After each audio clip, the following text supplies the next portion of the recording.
Alex tucks in and runs. Zach Wilson's loose. Zach Wilson's running. He's got all day. He stays in bounds. Zach Wilson caught it. Zach Wilson gets in the end zone for the touchdown.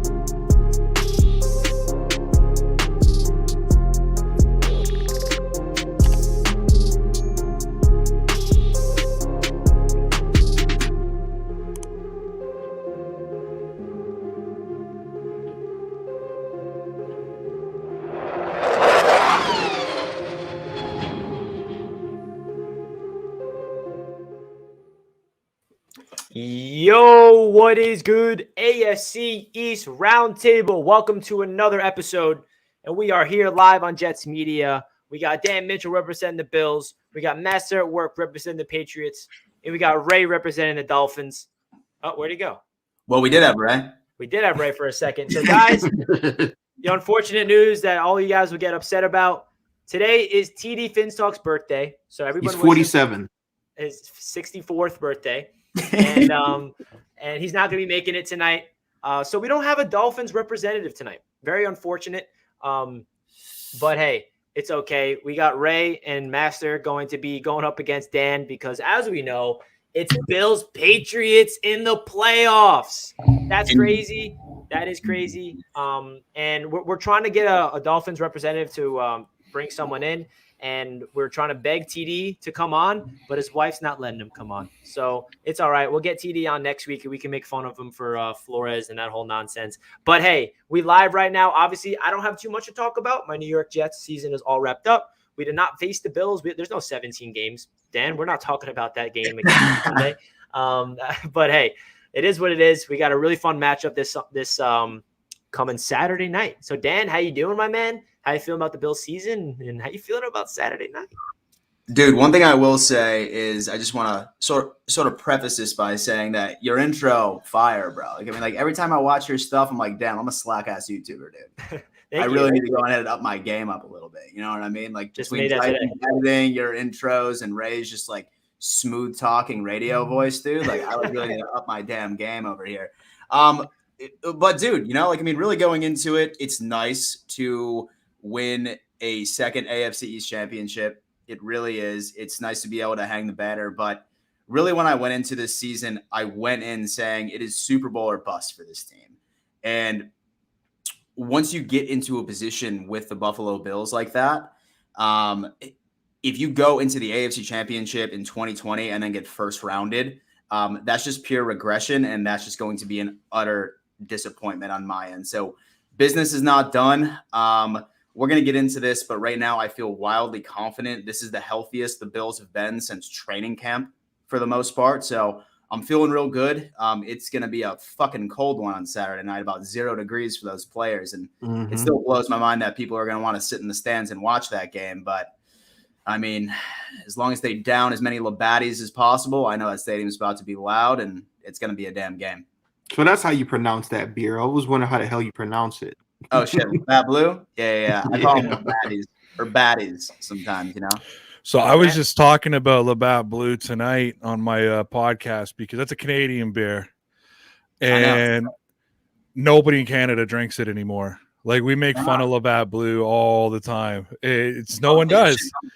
Nobody drinks Labatt Blue in Canada anymore. It used to be you drank Molson Canadian or Labatt's, and nobody drinks Labatt. Like I don't know one single person who drinks Blue anymore. We just call it Blue, but nobody drinks Blue anymore in Canada. It's really so. I just recently found out that that's like a Buffalo beer, and I just started laughing when I saw that because again, nobody here drinks that no more. Oh yeah, except Quebec, and we don't count them as a part of Canada anyway. So yeah, like it's the elixir of the gods out here, man. Like downtown, there's like these 6 cylinders painted like 6 Labatt Blue cans. So y'all are Molson people up there, then? No, we don't even drink Molson anymore. It's we've become an import country. A lot of Bud Light, and then a lot of like Stella, Heineken, that kind of shit. Lowenbrau, German beers, that kind of junk. But yeah, I used to know people. I was telling someone my wife drank Blue when we met back in 2005, and she probably stopped drinking in 2007. Was probably the last time she drank Blue. I don't know anybody that drinks Blue anymore. So Bills Mafia, Ray not only shits on our team, he's shitting on our beer preference. Okay, first of all, it's our beer. So you can beer. So Master at Work, I gotta give you credit for that video you uploaded yesterday or today, whatever it was. That Dune trailer.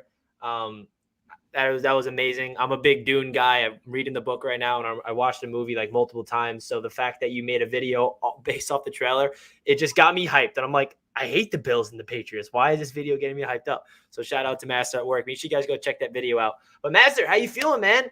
You're going into the playoffs. You already knew that. On Sunday, you had a chance to win the division. You needed to beat the Dolphins, and you needed the Bills to lose. Neither of those things happened. So how you feeling about the Patriots heading into the game on Saturday? And just give us your thoughts. So pretty much, I said this last week. I said I wanted to play the Bengals because the Bengals, they're just happy to be there.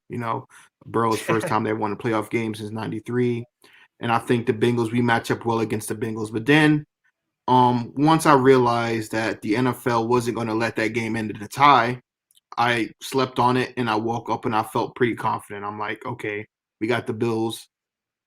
Third matchup. We know each other well. No one's going to be doing anything out of the ordinary, I don't think, especially with the weather the way the weather is. We know how to play them. They know how to play us. We know them. They know us. And I feel pretty confident headed into this game. I will say this. I don't feel as confident as I have been when the Patriots have been in the playoffs with Brady. Not even close. I mean, we got a rookie quarterback. Injuries started to mount up. I don't know if Barmore is going to play or not. Our offense does not look good, has not looked good, especially last weekend. We've lost, I think, 4 out of the last 5, 3 out of the last 4, whatever it is.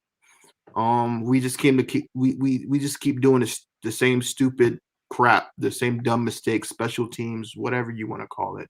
This team just doesn't look like it did during the 7-game stretch. So I'm still confident though, because at the end of the day, I look at the Bills and I look at Josh Allen, and as much as I'm high on Josh Allen, he is very inconsistent. He hasn't played well against the Jets. He definitely didn't play well against the Falcons in the cold weather. And I think the weather is going to have a lot to do with it. The question is which Josh Allen is going to show up. And we played him well the first time in Buffalo. I know it was a lot, 50 miles per hour winds, but the pressure is a little bit different in this game. This is the first time Buffalo is in front of a full stadium in a playoff game, I think, since '96. So it's pretty big, man. It's a pretty massive game. Ray, what's your thoughts about this game coming up? Just in a nutshell before we get into the deep nitty-gritty of it. From a fan perspective, I can't lose this game. Like, the Patriots can't lose. In the fact of, I came on this very roundtable in the preseason and told you guys I believe the Patriots were an 8-win team. So I'm talking house money now, being in the playoffs, right? I'm loving 10 wins in the playoffs. If the Patriots lose on Sunday, I can sit back on Sunday or Saturday. I can sit back Sunday morning or Monday afternoon and I can go, you know what? Mac Jones is going to get better in the offseason. He's going to take his second-year jump. Belichick can maybe go out and get that true number 1 receiver. We can tighten up the middle linebacking core, get some secondary depth. The Patriots are going to be good for a long time. If they win, we won. We beat the Bills. I'm telling you, from a fan base perspective, Patriot fans, I think we're happy to be there. Whatever happens, happens. We know that this is year 1 of a rebuild. I'd be a lot more nervous as a Bills fan because this is the window, right? I think Josh Allen's contract kicks in next season. You can't cushion. Is it next year or the year after, Dan? And so it's the year after. Year after, okay. So you're in your window now. Before that, $250 million or whatever dollar contract kicks in, and you got to maybe cut some bait with some of your depth players or some of the players on the team. So I'm loving it. I'm going to enjoy Saturday night, regardless of what happens. I know that the Patriots will be back next season. And I think about, I was on with Mario from Hashtag tonight, and I was like, congratulations on winning your second division title. But if the Patriots won on Sunday, what does the AFC East mean? Nothing, right? It's the cousin's kiss or whatever you want to say. So I feel good going into the game. I think that the Patriots can play loose. I think there's more pressure on Sean McDermott and the Bills. And I liked the Bills matchup because I think everybody here can acknowledge on paper that Buffalo Bills team is a more talented team than the New England Patriots. However, I feel comfortable with Bill Belichick seeing a team for the third time in a season.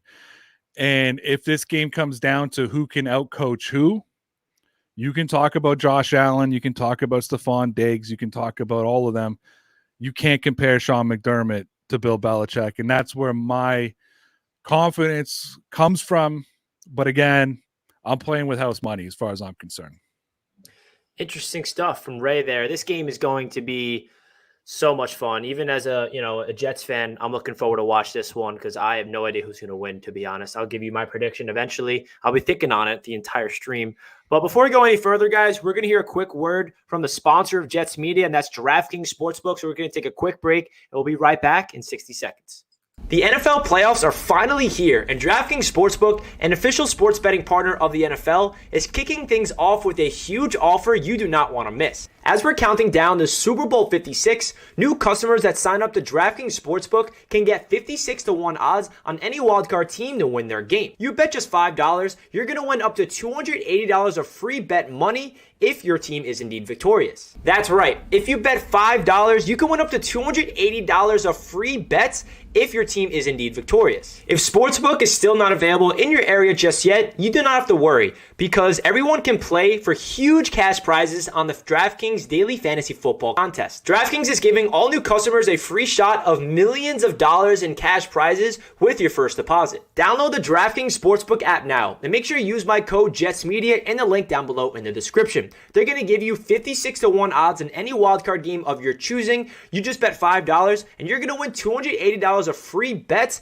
if your team is indeed victorious. Once again, that's my promo code JETSMedia, DraftKings Sportsbook, an official sports betting partner of the NFL.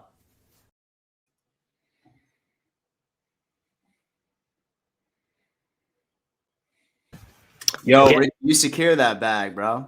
Again, shout out to DraftKings for sponsoring Jets Media. Use my code Jets Media down below in the description. So, Dan, I want to hear your thoughts real quick. We're not going to get too in depth of it because the game really does not mean anything in the grand scheme of things. But hey, Jets Media is hosting this roundtable, so there has to be some Jets talk, even if we're out.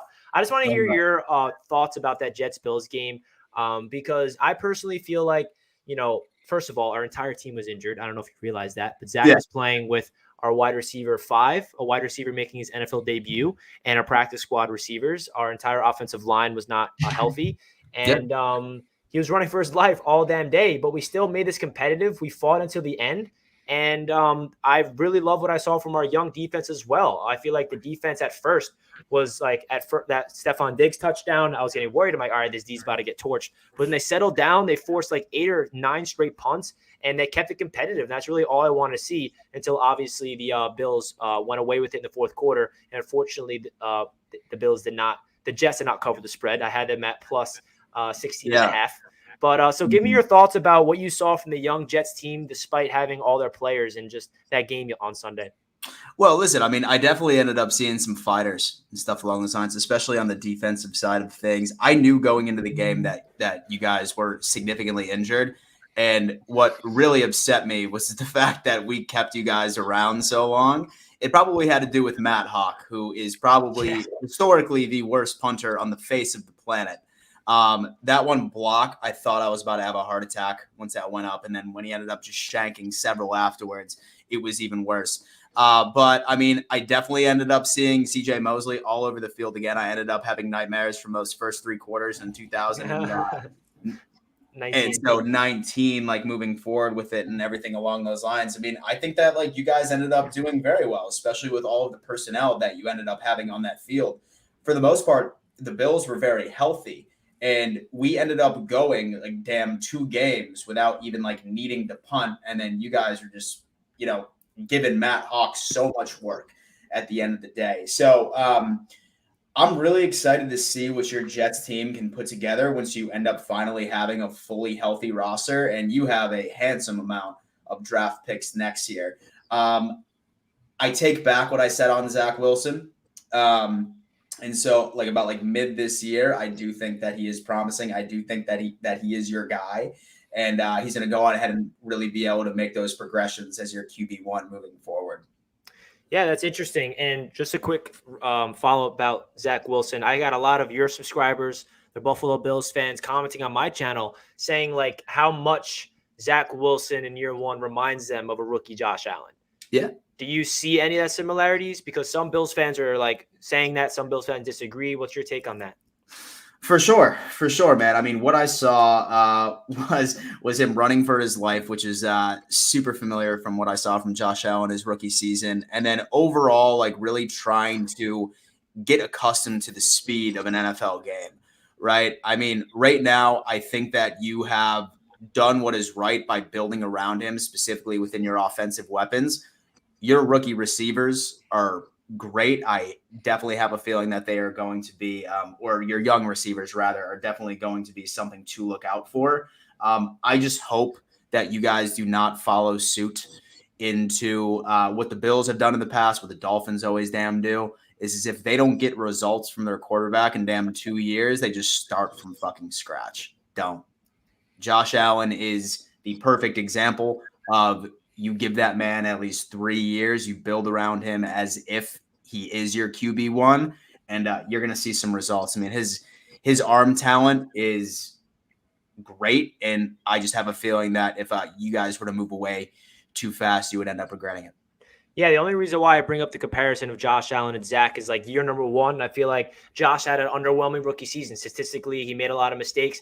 You can see the talent that he has in his arm, but he just wasn't putting it all together. He made some mistakes here and there. And then Josh Allen in year number three ended up being a guy that I think Buffalo Bills fans are super excited for the future. So that's why I brought it up, and I'm glad you agree with that take as well. So Master at Work, what's your thoughts about the New York Jets as their season is officially wrapped up? Do you think that, for me perspective going into the season, this is exactly what I expected, like a low win team. The injuries really just was so depressing to the point where it's like, you can't even expect wins at that point, even though we did not have a lot of talent to begin with. But the Jets mindset right now is to go into year number one, Robert Saleh playing all the young guys, and they have a foundation laid. So do you think the Jets are on the right path? And I'll just give your overall thoughts about the Jets and with their regular season all wrapped up. I think it comes down to potential, right? Because if you look at some of the games the Jets won, they beat the Titans, they beat the Bills. I mean, they didn't beat the Bills, they beat the Bengals. The Bengals playoff. Today, y'all beat all playoff teams, right? No, we beat the Texans and the Jaguars, and we beat the Bucks. Okay, yeah. So you almost beat Tampa Bay. So you show. I mean, I think it's more potential. Like if you guys didn't have those injuries, I think you guys probably would have won a couple more games. I think the Jets did pretty good, to be honest with you, considering what the expectations were. It didn't look good early on, though. I can tell you that. Jack Wilson did not look good early on. He did not look like a quarterback that should have started. I think especially he should have been, if not redshirted, but at least redshirted until like the last maybe 4 games of the season. You know what I mean? Yeah, I don't think he was ready at the beginning. I think it's all about maturity, and I think he learned a lot this season. I think what he failed, I think what the Jets should have done was sign a veteran quarterback early on to kind of teach Zach Wilson how to be a veteran quarterback. And not only that, like Saleh, like it looked like the Jets coaching staff didn't know what the hell was going on and who was doing what early on in that season. I just feel like there was a lot of inexperience. First-time head coach, first-time quarterback in the NFL. And it seems like they were just pretty much like on a learning curve this entire season. So, yeah, I expect the Jets probably not to make the playoffs next season, but to definitely be more competitive and to start moving their way up the ladder, meaning I think the Dolphins have now secured their spot as the worst team in this division by far after what we've seen. Interesting. Yeah, man. I agree with everything you said. I think the most important factor about Zach Wilson for me is he finished the year 5 straight games, no interceptions. The only quarterbacks to do that is him and Aaron Rodgers. Now, and Zach Wilson started the year off 9 interceptions in his first 7 games, finished off the next 7 games with 2 picks. So I feel like that's progression that gives Jets fans a lot of excitement. Ray, what's your thoughts about the Jets and what do you see from them? Do you think they're going to suck forever? Do you think that they're a terrible organization? Are they the same old Jets, or do you see some hope in this franchise that I should be cautiously optimistic about? Well, I think until the last couple of seasons with Buffalo, I've always just been preconditioned to believe that the Jets and the Bills are always just going to be the bottom of the division, right? No, I'm just fucking with you, Richie. Listen, I told you we've talked a lot. I've done your show, you've done my show. I still think it's 2023 for this Jets team, and I think you're going to be really good in 2023. I think that the AFC East is going to be the best division in football when 2023 comes up. It's going to, no one's going to want to be the division that has to play the East. You're going to have 3, possibly 4 really good quarterbacks in the division. I like Zach Wilson. I think he's got a long way to go. For who you guys are going to be, it's impossible to make assessments this season with the injuries you had across the offensive line, with you're still kind of building your receiving core. One of your best receivers was Braxton Berrios, the Patriots undrafted free agent that, was a special teamer that got cut. I don't think there was enough to say, like, here's who you're going to be next year. I think that the Jets are still a draft away, 2 drafts away, a free agency away. I expect the Jets to be spenders, getting some younger free agents who know I might have to deal with one bad season before we go and finally start competing. I think for New York, it's not about Zach Wilson. It's not about anybody that's currently on this team. It's about what they do in the next draft and the draft after that what they're going to be in 2023. I mean, listen, drafting Zach Wilson it's like a no-brainer. You don't have to think about that. It's all the corresponding moves after. So what do they do this year? What do they do next year? How do they attack free agency? I think if you guys hit it, which I want to say, why wouldn't you? But you're the Jets, and I've watched you Jets yourself 100, time after time. But let's pretend everything goes as planned. By 2023, this team should be really, really good. Yeah, and the thing that you said it beautifully, all 3 of you guys, like, it's all about the draft and hitting this next offseason. Just to remind you, the capital that the Jets actually have, we have the 4th overall pick this year, the 10th overall pick this year, the 35th overall pick, and the 38th overall pick. So we have 4 picks in the top 38. So if we hit on those 4 picks, like on its own, that is going to be a home run draft for the New York Jets on top of all the capital we have after that. And we're 4th in the league in cap space. So obviously we're well positioned. We have the money. We have the capital. We hit a home run in our draft class last year. If we can replicate what we did last year in the draft of this year, then I like our chances. And I think that, Ray, you hit it on the nail. I don't think this coming year is where the Jets are going to be like an actual team. I think the year after that, year 3 with Saleh, is when I'm hopeful that we'll take a next step and be a playoff caliber team.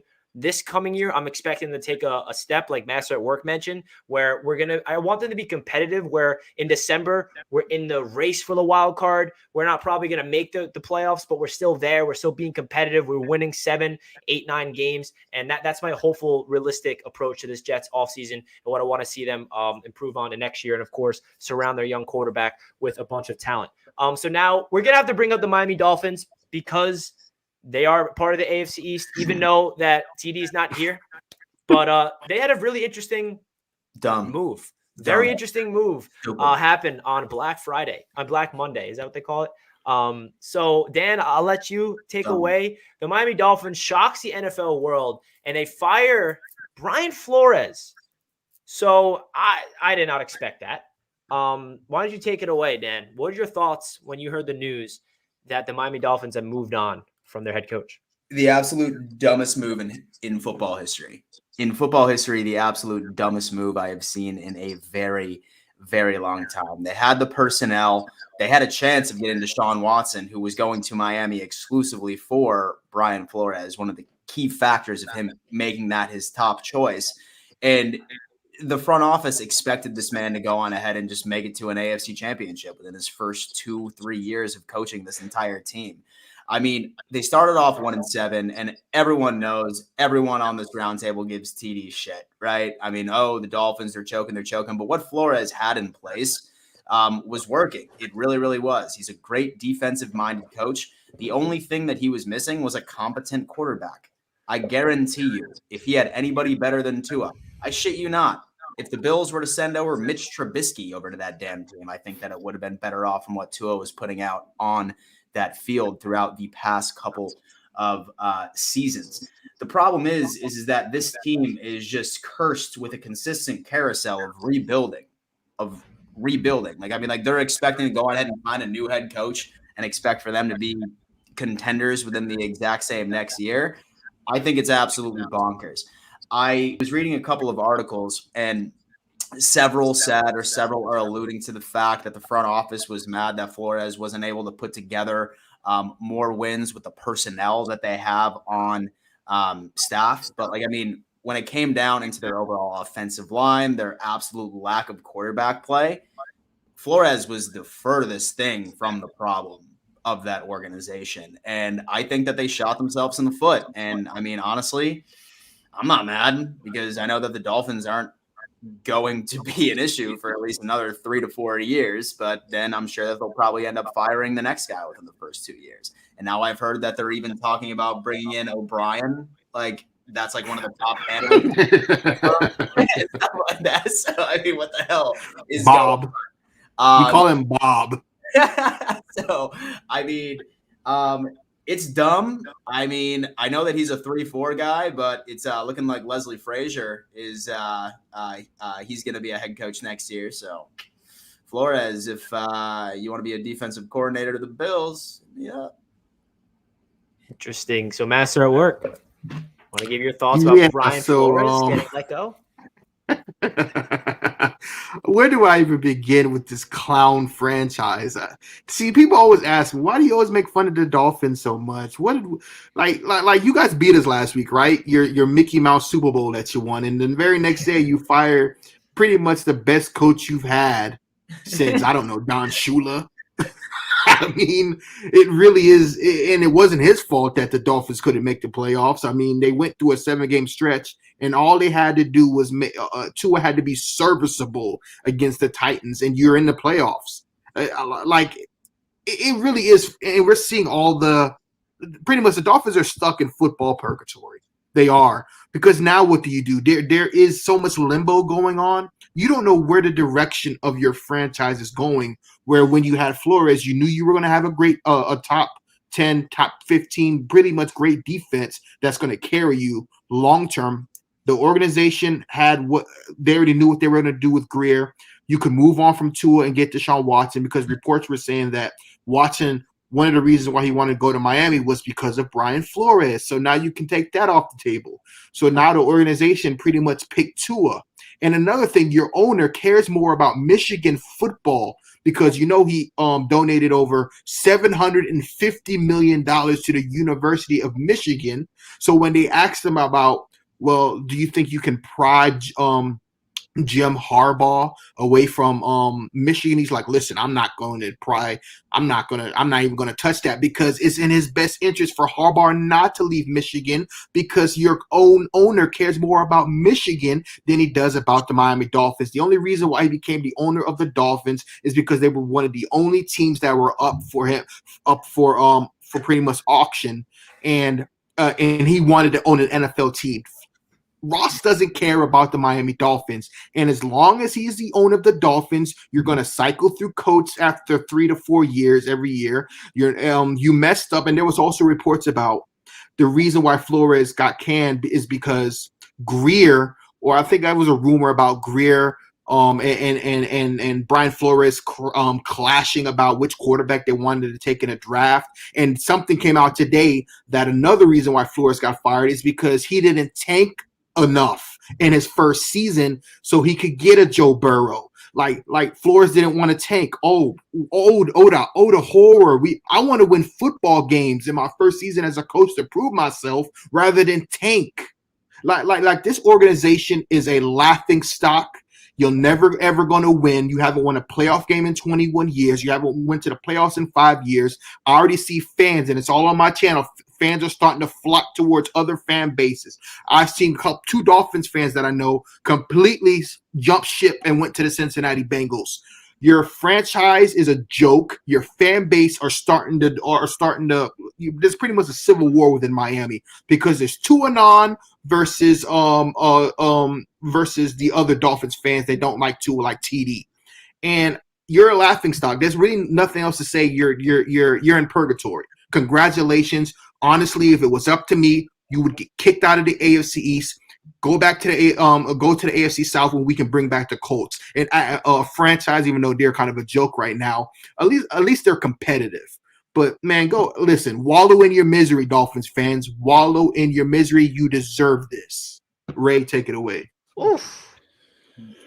So Dan, don't get any ideas in your head about Brian Flores being your DC because he's going to be a head coach by the end of the week. Like, just stamp it. So as soon as he was released, Chicago was looking at him. Minnesota's interested in him. He's going to be a head coach.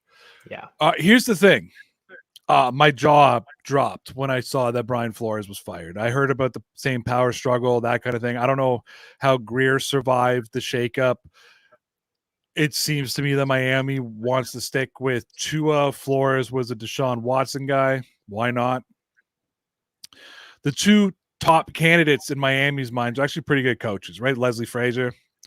Let's not forget what he's done in Buffalo with some of his players. Dan will be able to talk about this. Micah Hyde, Jordan Poyer. Those are nobodies before they get to Buffalo. It was Frazier who really turned them around. And then Kellen Moore, the Dallas Cowboys offensive coordinator. However, how attractive is that Miami job to them? Kellen Moore's got one of the best offensive minds in the league. He's coaching in one of the meccas of football, regardless of how you feel about the Dallas Cowboys or their fan base. It's one of the meccas of football. To drag him away to a situation where you've got quarterback controversies, power struggles with the general manager, a general manager that people don't trust, an owner who gets too involved in operations, I don't know if you can pull him away. You have Leslie Frazier. Why leave the Buffalo Bills to go to the Miami Dolphins unless you're really just looking to go play in warm weather for 8 games a year and you want to get out of Buffalo? Brian Daboll, maybe. I don't know how many teams are going to be interested in him. I think Denver's got a little bit of interest in him. I know Miami's looking at him. So I don't know how desirable it is to be the head coach of the Miami Dolphins right now. You've got pieces and Waddle and you think about like what you can do there, but it's amazing to me that you've watched this franchise absolutely fail their tank, and they can say they didn't lose enough games. Look at the draft capital they had. Look at what they were supposed to be. Look what they didn't accomplish. That's not on Brian Flores. That's on the general manager. That's on Greer. He's the one who failed. Miami the ownership chose the wrong side in this argument. And I think it's, when we talk about like curses and that kind of thing, and we talk about the day this happened and it's been 25 years since, like, Bill Belichick handing in his resignation on a napkin to the Jets. And this is Miami's napkin as far as I'm concerned. They screwed this up. I want to say one more thing. So the Dolphins had back-to-back winning seasons for the first time since 2003. They swept the Patriots for the first time in 2 decades. And you fire the coach that knows how to beat Bill Belichick, who was 4-2 and won 4 of the last 5 games against Belichick. And you fire that guy over a quarterback who couldn't take criticism because there was reports that Flores and Tua got into an argument. And I guess Flores yelled at Tua, and then Tua responded, "You can't talk to me like that."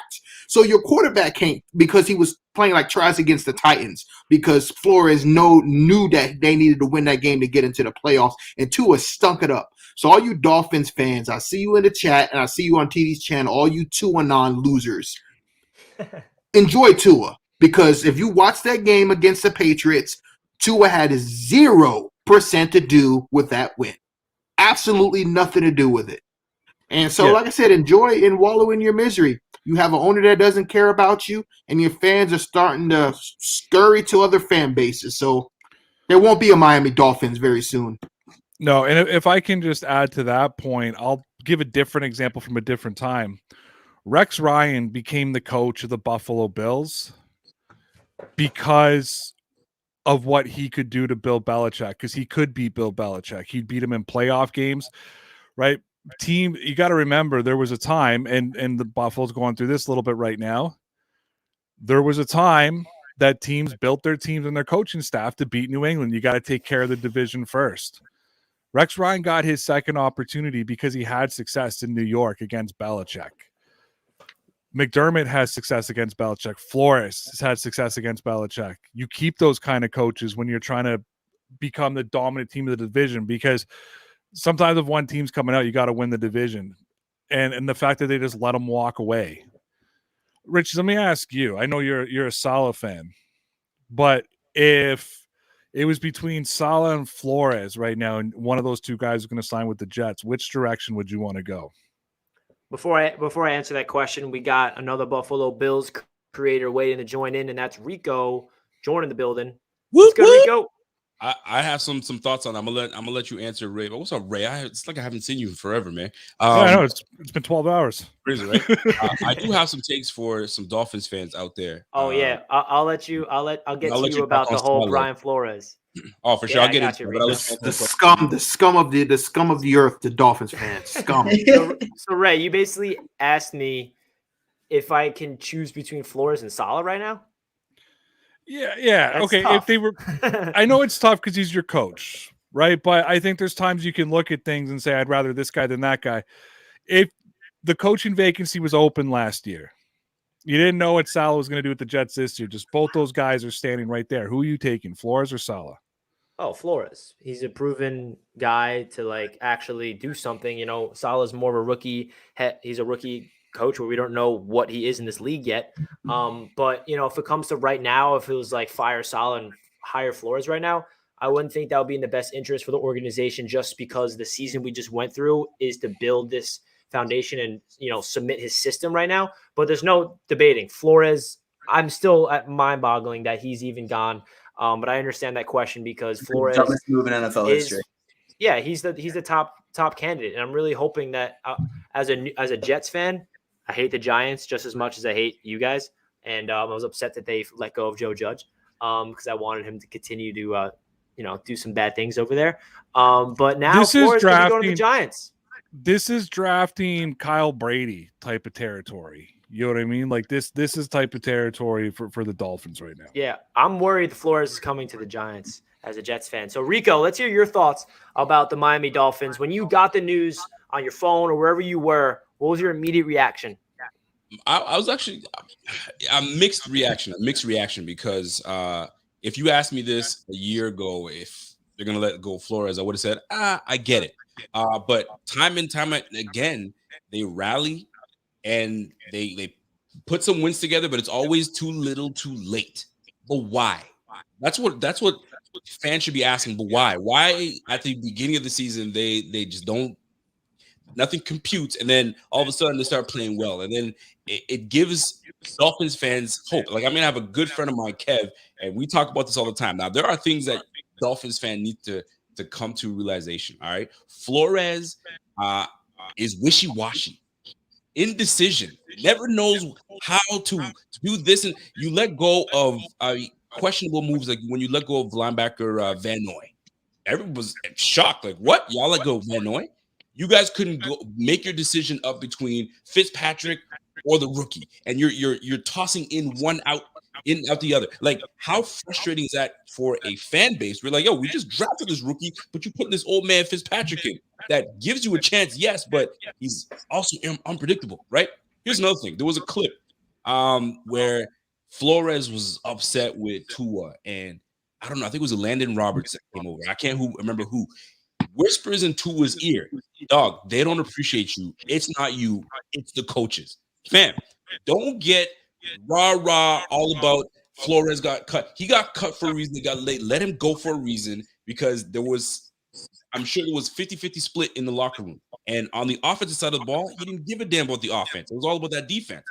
What did he do? How did he care about that offense? Show me how he cares. You put your damn quarterback in and trust in him and let him go, but you freaking flip-flopping all over the place. I guarantee you, whoever goes over there and gets a hold of Tua and makes him on top of his shit, you're good to go. And here's another thing. Who the hell has two freaking offensive coordinators? Two OCs running the offense. Who does that? That tells you who the hell your coach is. Indecision. I like how you do this because you're better than. No, you pick one guy and go with it. And there's a reason he got his fucking ass sent home. I'm sorry, Richie. This is your show. Can we cuss on this bitch or what? You're all good. So like these, I don't know what you guys put me on this 2-and-on nonsense, but if I'm 2-and-on or whatever, that's what it is, man. So Flores is saying bye-bye. Y'all should be somewhat happy. that you say bye-bye. Get a guy that's consistent, that says what he means, and puts it out there, and not wishy-washy all over the place. Ain't nobody want that. Come on. Can I just point out that his friend Kev that he mentioned is the greatest person I've ever met in my entire life. It needs to be a guest on every single podcast in the world. Facts. That's so funny. So I think we got sounds like a good replacement for TD. Oh, he doesn't ever want to show up. It's one of the funniest guys I've ever met in my the driest delivery. It's just and he knows his football. He knows his football. Trust. So I think we got enough of the Miami Dolphins talk. Or if you want to don't slander Flores, okay? That's the same damn Flores that held the Rams to 3 points. And who are you going to pick? You're going to pick a Tua? Tua turn the ball over Brian Flores as an organization? And it's not look over the fact that the Dolphins do this every 3 to 4 years with coaches. Like, how is Flores the problem? Why aren't you looking at Chris Greer, who had terrible draft after terrible draft, who whiffed on Justin Herbert and drafted Tua, something that Flores did not want. Flores did not want Tua. He wanted Justin Herbert, okay, and that's a fact. So you got to look at that. So how can Flores? He's coaching around his general manager, who can't get it right. Now, they did have a good draft this year. I give them that. They did pick Waddle and they picked Holland, which is really good draft. But the most important draft with the quarterback, they messed up. And how is that Flores' fault? Here's why it's Flores. Like I said, man, Flores wasn't the problem. It's Tua, but Dolphins fans are going to have to learn like they always do. They're going to have to learn the hard way. I want them to keep Tua. Now we don't have to worry about Deshaun Watson. So that's a good thing. Here's a very big thing that people are missing out. I know you guys are all over Flores for going 4-2 against Bill Belichick. The last time I checked, there's a new sheriff in town. It's the Bills. And the last time I checked, I looked at Flores' record against the Bills. Richie, can you help me out with this? What's the record of Flores versus the Bills in his tenure of coaching? Do you know what it is? I think it's like 0-6. That's the one it is. So if you want to pin someone getting fired, you need to beat McDermott, and you didn't beat McDermott. You had 3 years to beat McDermott, and you didn't do shit. You pack your bags. You got to go. You got to go. And Flores' defense of not beating the Bills, they were overlooking the Bills. They weren't the team to beat. They you know what I mean? Like, they always falter against the Jaguars and teams that are like beneath other teams. So the team that they should get credit for beating is the Patriots. Listen, the Dolphins have always given the Patriots fits. Let's be real here. I don't know why. I don't know how. Always given the Patriots fits. I don't know what the damn deal is, but guess what? There's a new sheriff in town. Y'all gotta come see us. Richie, you agree? Yeah, we'll see Saturday. I agree with you, Rico. But I actually want to get your thoughts, because I had the luxury of this once every 4 weeks to talk about the Jets whenever I want to, because we're on my damn channel, baby. Mm-hmm. I heard from Dan, Masterwork, and Ray about their take on the Jets. So I want to hear your thoughts about what you saw from the Jets this year. Do you think they're trending in the right direction? Your thoughts of Zach Wilson, his rookie season, and just give your overall thoughts about the state of the New York Jets. I like the state of the New York Jets, man. They got some good young pieces, man. And Wilson is he's got to take care of the football. He can be a little wild. He knows he's got arm talent, but he's not there yet. So once you guys start giving him the Josh Allen treatment by putting proper pieces around him, that's a piece that you can work around. Your coach is a guy that the players love playing for, and they will play for, and he's fiery, and that's the energy you need from your coach. And he's a young guy, you know what I'm saying? So you build around Zach Wilson. You got a young running back in Carter that can run. He's nice with that. Get some more receivers around him. I like the young receiving core you guys have. The O-line will get better. Becton will come back. Vera Tucker is not a bad player at all. Fix that line, you know what I'm saying? And you guys you're two, maybe 3 years away from really competing. But you guys have some good young pieces. It starts with Wilson. You just better hope that you guys can develop him. I don't know. I'm not sure who the OC is over there, but y'all. The younger brother of Matt LaFleur. We got Mike LaFleur. Well, he's the 2.0 trash version of it. So we need to get something that's a little more seasoned, if you will. Like with a young guy like that, you need a seasoned guy to get him going. You don't like with Josh Allen, people think it's just Brian Daboll, right? You have Brian Daboll that was involved. You have Ken Dorsey that was involved. He went and hung out with was it Palmer? Not Palmer. Yeah, it was Palmer over the offseason. There was a slew of people involved in the maturation, if you will, of Josh Allen. So what my man Wilson needs to do is to hang out with some guys, seasoned vets, and knowing the game, the nuances of the game, and he can ascend. It's just you gotta treat him with kid gloves right now. You know what I'm saying? Make sure that you put the pieces around him, and he could. The AFC East is going to be a problem, man. The next 2 to 3 years is going to be a problem. Yeah, I appreciate that. And I was talking to Dan about this earlier before you hopped on, that like a lot of Bills fans have been commenting on my channel saying that rookie Zach Wilson reminds him a lot of rookie Josh Allen, just in terms of like the arm talent's there, but he's making some mistakes. He's raw. And then the Bills started surrounding him with talent. It was continuity within the system. And then he took flight in year number 3. So obviously, like you said, I would love to give him that Josh Allen treatment, keep him in the same system, develop the coaches around him, develop the playmakers around him, and just develop Zach Wilson, because there's no denying that he has ridiculous arm talent. It's just a matter of he can put it all together. And he finished off the last 5 games with 0 interceptions, which really makes Jets fans, including myself, happy, because his turnover proneness was really freaking me out early on in the season. So enough of the Jets talk. Right? Hold on, one more thing though. It was 2 things that was going to happen. Is either he's going to give the ball away or he's going to take his sacks. And right now he's taking his lumps. So you guys got to protect that man. So give him time. That was rough Sunday. I'm happy he came out of that game alive. It was rough, man. I was like, please go into the offseason healthy. Please go into the offseason healthy, because the injuries around him was so bad. So enough about the Jets. Enough about the Dolphins. We unfortunately will not be playing this weekend. So let's get into, for the rest of the stream, talk about this Patriots Bills game on Saturday night. We already talked about it earlier in the stream, but let's get deep into it. So I'll start off with you, Rico, since we haven't really heard from you about this matchup on this stream.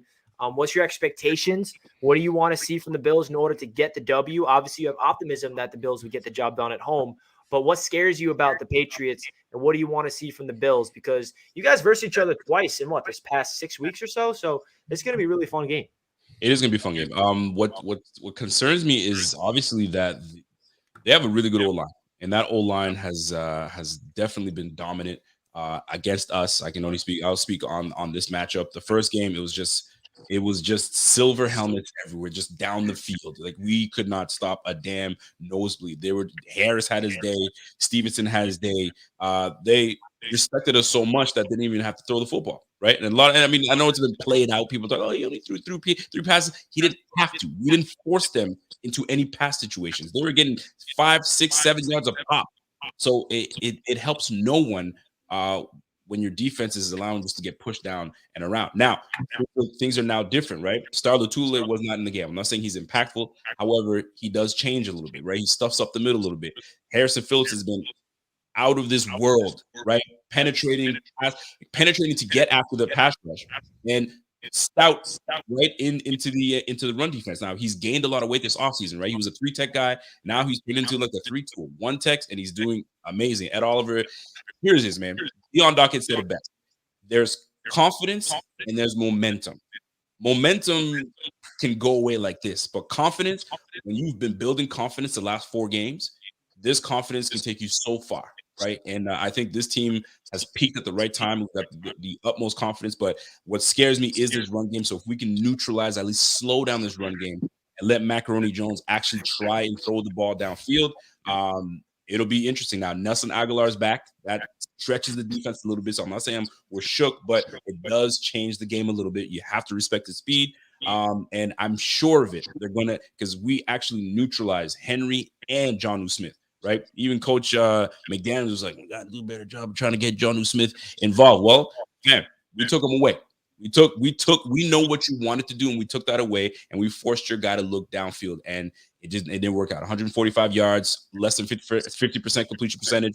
We were on that ass. So I know there's going to be some adjustments. Bill Belichick's an intelligent individual, so look for these guys to reestablish the run game and get Hunter Henry and try to soften up that middle of the defense, because I know they're going to try to expose my man Edmonds. And a lot of people have been trying to get on my man Edmonds, but guess what?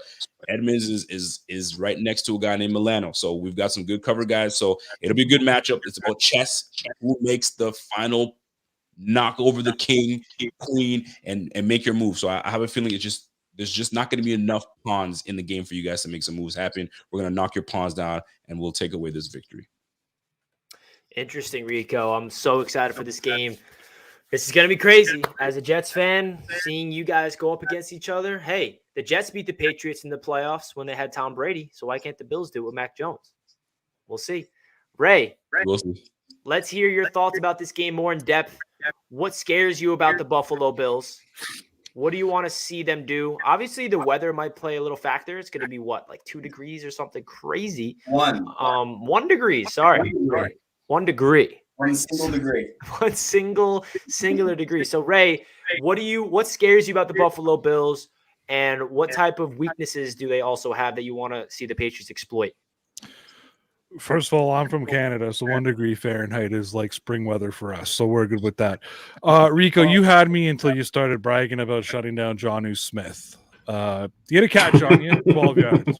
You know who else shut down Jonnu Smith? The Dolphins, the Jags, the Colts, the Falcons, the Panthers, the Cowboys, the Saints. Those were all single reception days for him as well. So don't be coming on here bragging about Jonnu Smith, because it's been massively disappointing how the Patriots have used Jonnu Smith. Don't get me worked up and tell me the Patriots are good either, because I'm not in the mood to freak out today. But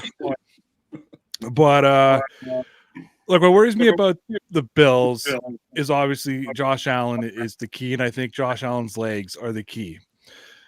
Away from everything else they can normally do, we know what they can, but it's what isn't the norm that's going to kill them. And when you look at the second game, which was more of the sort of normal game, I think about what I called the Madden joystick play when on 3rd down and Josh Allen ran backwards for 5 yards, came around the edge, picked up the first down. I thought about a couple times when he took off up the middle of the field when he had nothing right through 10, 15 yards apiece. He didn't do that in the Win Bowl. He didn't use his legs. He stood in the pocket, threw the ball 30 times. He used his legs the second time around. That's what worries me. I think they need to put a spy on Allen. I don't even necessarily know if that fixes the issue. I think you're going to see the Patriots rush 3 or 4 because they're going to want to try to keep him in the pocket. If you send an all-out blitz, that's when he can just kill you with his legs. You've got the receiving core. It's a good receiving core. You've got defensively probably the best safety tandem in the NFL, with a lot of credit going to Leslie Frazier's defense. Right, we were just saying before Rico came on, like Hyde, Poyer, they were nobody before they came to Buffalo. Right, a failed cornerback, and it's the system that brought the best out of him. Very Belichick-like from a defensive standpoint. I think if the Patriots are going to win this game, I was thinking about this after I made an ass out of myself on Buffalo Fanatics last night. I thought about it more, and there's 2 factors if I was going to make an argument that how the Patriots can win. Mac Jones needs to do something that we're not expecting. And my confidence, as I was saying at the beginning, if I was going to say what I hang confidence on, if this comes down to Sean McDermott versus Bill Belichick, after seeing a team twice already, I'm going to take Josh Allen in a fight against Mac Jones. I'm going to take, you're going to go, but when it comes down to that coaching staff and in the playoffs, sometimes the coach makes the bigger difference in the players on the field. We've seen the Patriots lose to Jets teams that were much less talented on paper than the Patriots, but Rex Ryan just figured out a way to do it. And you've seen it in some other games. So if the game can stay close, weird stat I saw today, the Buffalo Bills are 0-5 in games that are settled by 7 points or less. Yep. Yet they've won by 15 points or more 7 times this season. So if the Patriots can keep it close and it comes down to a coach's decision, it comes down to an adjustment in a tight game, that's where I can build confidence. So it's going to come down to the defense controlling, trying to stop the Bills' offense. Mac Jones doing something maybe we're not expecting, keeping that game close, and then hoping that Belichick's mind outworks Sean McDermott's. I want to add something, though. And I was sitting on your offense, right? And I'm thinking, hold on a second. Belichick is the defensive genius. And for you guys to keep it close, you have to eliminate our heavy hitters. And our heavy hitters, obviously 17 is very difficult to stop him unless he stops himself by making silly errors and doing the hero ball nonsense, right? But Belichick is good at taking things away that you love, right? And you mentioned this last night, and I was thinking about a little more. If they take away 14 or bracket 14, I mean, we do have a lot of weapons, but Josh loves 14. So he's going to have to trust the rest of the guys to make plays. And now, does stage make a difference? No, because we went to the AFC Championship last, so they know what's at stake here. So if they do take away 14, everyone's just going to have to step up. The question is, which player steps up? Is it Cole Beasley? Is it Gabriel Davis? So we're gonna lean heavily on that, thinking that 14 gets taken away, and that's what he does, right? You guys only sent 4 last time, and you neutralized us heavy against the run. I can see a lot of that happening again. You guys doing some spying, and on top of that, bracketing. Now, how difficult that's going to be for Belichick, we'll see. But Brian Dable is a very intelligent individual. He knows that man. So this is where that chess is going to be a double team chess match, man. It's going to be crazy. But when you look at the teams on paper, it's just how do you stop Josh Allen? And it's going to be very difficult for you guys to do that. So we'll see how that plays out. And I'm gonna add one more thing, Dan, and then I'll shut up. One thing I'm very worried about is Jalen Mills is out for this game. It's been confirmed. So if they would have played Sunday, he could have tested out. But because it's Saturday, that's only day 4 of isolation. So he's out for the game. We just signed somebody, Ray, didn't we? Yeah, but here's the bigger piece that came out today. They're now looking at a chance that Kyle Duggar's not going to play this game. And and he missed the game against Miami as well. What is it, an injury? Injury, yeah. So that's if he's because I don't like Dawson Knox in the sense of like as a Patriots fan, I don't like Dawson Knox because he can do damage. But if Kyle Duggar's on the field, I like that matchup. And then then Adrian Phillips is free to do other things. If Kyle Duggar's not there, it reduces a guy like Adrian Phillips, who's very versatile, can line up in the box, line up as a free, line up as a strong, like he can kind of line up everywhere. If Duggar is out, I'm concerned about some of those limitations in the secondary, because then if he's out, we'd be losing Jalen Mills and Kyle Duggar. So 2 key pieces to our secondary. That's the only concerns I really have going in, trying to take away those Buffalo weapons. Yeah. No, yeah, like I mean that's definitely somebody said that Duggar practiced today, but he was limited. He was limited today, yeah. That's looking. And so I'm gonna go ahead and say my piece because I actually need to jet after this. But first off, really when it comes down into any type of playoff situation, you can ask anybody. The Patriots were the absolute last team that I wanted to play during this first round. 9 times out of 10, because anytime when you have a team that's in the AFC East, they are built to beat other teams in their division, right? And I mean, I would be nervous, say, for example, that we were going up against the Jets and the Miami Dolphins for a 3rd time. I mean, these coaching staffs are very familiar with these teams because they play them twice each and every single year. So would have much rather had the Raiders or the Chargers and just go into that super wild card weekend. I'm very confident that the Buffalo Bills are going to walk away with a win when this is all said and done. But really at the end of the day, it's going to come down to who wins the turnover battle. And really, although Ray said that 1 degree Fahrenheit is basically spring weather over in Canada, one of the biggest arguments that everyone always says about cold weather, like, oh, it's Buffalo, they're used to it. I really can't name many players on our team that were born above the Mason-Dixon line. Vast majority of them are going to be in Florida, the Southeast, Texas, warm weather type.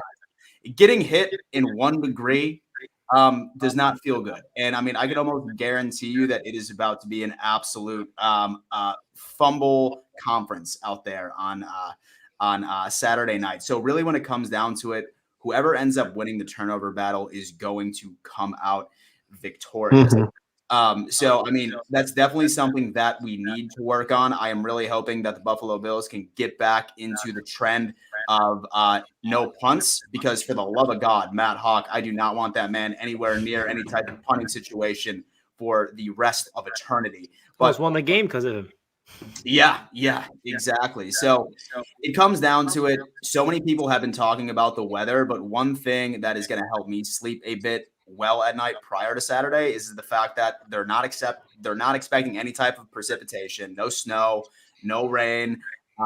There's going to be like 5 to 10 mile an hour winds, very, very manageable. I don't see the Buffalo Bills having to rely on the run game, although that Devin Singletary has proven me wrong.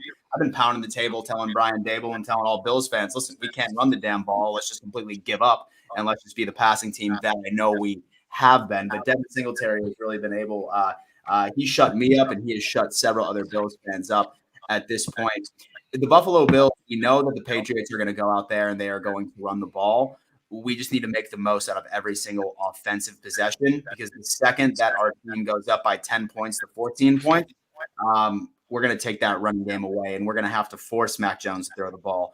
Not only is Mac Jones from Jacksonville, Florida, played college in Alabama, not only is this going to be the coldest game that this man has ever played in, I wouldn't be surprised if this is the coldest experience that he has ever had in his entire damn life. So it's definitely going to be difficult for him out there. But, I mean, I'm looking for a very tight game.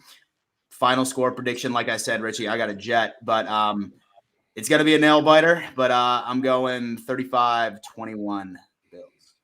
Damn, it's high scoring. Wow, that is high scoring. That is indeed high scoring. So, yeah, we're going to wrap up the stream. Everyone could say their final goodbyes. I have this game Saturday night to be epic. I don't even want to give my prediction because I don't know who's going to win. I genuinely just cannot think. I think it's such an even matchup between these two AFC East rivals, and it's going to be a really, really fun game that a lot of NFL fans are going to enjoy. And I love that it's going to be 1 degree. It's going to make a different element to it. So, Ray, anything you'd like to say before we end off the stream? Yeah, I just want to say that Kev, the Dolphins fan, is cheering for the Patriots, and if the Patriots win, I'm going to have them on my show on Monday just so we can laugh at all the Buffalo Bills fans. And no, it's going to be a good game. I think it's going to be tight. I've gone back and forth with scores. I gave a higher score prediction yesterday. This game could be a 3-score game. It really could come down to it. Here's my real prediction. I think it can go 2 ways. I think either it's going to be very tight and could go 50-50, or it's going to be a blowout only in one direction. Like, you know what I mean? I don't see the Patriots blowing out the Bills. I could see a scenario where shit starts going wrong for the Patriots and they just can't recover. However, I think it's going to be tight the whole way through. Yeah, I agree. I think it's going to be tight the whole way through as well. Rico, anything you'd like to say before we end off the stream, my man?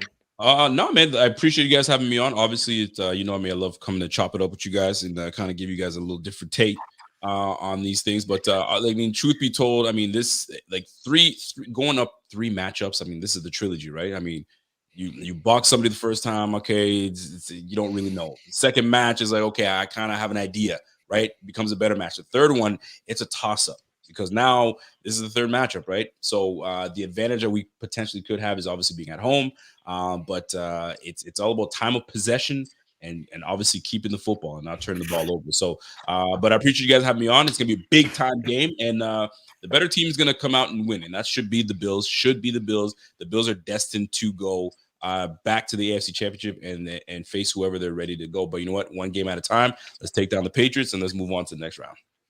Good luck to you, Rico. Good luck to you. Master, how about you? All I really got to say is y'all better not lose this game. This is a franchise killer. It really is. Like, not a franchise killer. You lose to a rookie, Mac Jones, in front of the first home crowd in a playoff game in Buffalo since 1996. When you're expected to win, when you won a division 2 straight times, and you lose to your daddy, and the pendulum doesn't swing towards you, your franchise is dead again. And you will have to spend the rest of the offseason thinking about shitting yourself in front of your own fans. Here's the deal. On a national stage. When we lost on that Monday nighter, that one hurt. And I will be insufferable. I promise you that. Like this is the Bills. No, this is our Super Bowl. Because if we win this game, we go into the AFC Championship game because we play Tennessee next week. And anything is possible after that. And even if we lose next week and we beat you, we won a playoff game in Buffalo. We're the division champs. And Mac Jones and Mac Jones owns Josh Allen. So that's all I got to say. Just don't lose, Rico. I'm feeling a little like you guys are a little bit too confident. But I want you guys to have that type of confidence. I mean, shit, we handled business how we were supposed to the second matchup because we knew the first matchup, we knew what the deal was. So the second matchup was the real matchup, and you saw the outcome. So you got to have some confidence. And now going on a 4-game win streak, and you guys on a 2-game lose streak? No, you lost. You guys played some. You guys looked crap in those wins. I don't want to hear it. Hey, all right. We're gonna wrap it up. Let me tell you why I love the NFL, Rich. Let me tell you why I love the NFL. Why? The Patriots lose back-to-back games to the Colts and to the Bills. Then they drop 50 points on Jacksonville, who beat the Colts and the Bills. The NFL is fucking awesome, man. It's really weird. is. Jets beat the Jags too, baby. Love that. Yeah, No, NFL is drunk. The NFL is drunk, and it's going to be a crazy weekend. Everybody, make sure you subscribe to all the channels down below linked. I didn't link Rico, but you guys know where to find him. I didn't know he was going to be on today's stream. Make sure you guys hit that like button if you enjoyed as well. For more AFC East Roundtable content, if you don't subscribe to all of our channels, you will not know when we are live. And stay tuned for more content, guys. We appreciate all the support as always. We'll be on Dan Mitchell's channel. And Perfect. Rico, I expect you to be on here next Wednesday too. Yeah, win or lose, Rico. Hey, win or lose, you remember you come on the. No, I will. I'll do it because, like I said, we're playing with house money. Like I'm going into this game and not expecting much. Yes, like, sir. you know, Ray, am I right? Like no, like I told you last night, this is all house money. If we lose, we made the playoffs. I mean, what else more can we ask for? If we win, then we're going to be insufferable. We're in the perfect situation to be in. I know you guys are just happy. Screw you. How about this? Screw all you. Okay. I'm just going to say I'm happy that we got through this, and Tyson didn't get me, or Masterwork didn't get me into some sort of suicide wing bet or something that I want to be a part of. Oh my god! Right? Listen, I'm not even that confident to do that again. Peace out, everybody. All love and